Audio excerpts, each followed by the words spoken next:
Hemos reconocido a más de 30 artistas en diferentes artes que tenemos en Cochabamba.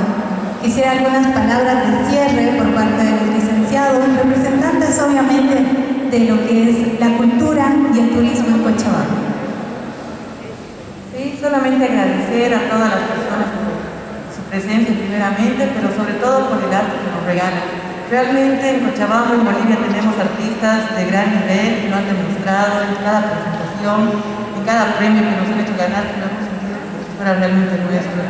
Sigan adelante, realmente hay mucho talento, es increíble cómo los artistas bolivianos realmente llevan el nombre de Bolivia en alto. Muchas gracias.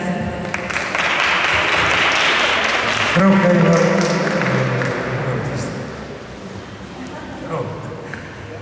quiero agradecerles a todos ustedes, de verdad.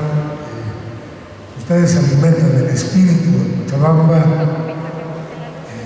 En las temporadas más difíciles es donde se ha podido ver esa fuerza,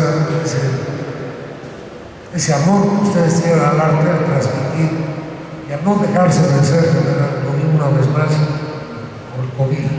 Ustedes han seguido, han demostrado que se puede.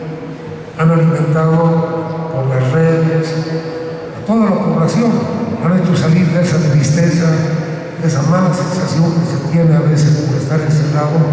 Ustedes han logrado con su arte, con esa virtud que Dios les ha dado de poder transmitir fuerza, energía.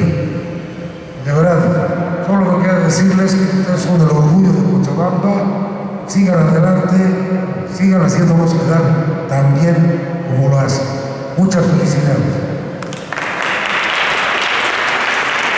Muchas gracias, secretario de Cultura y Turismo.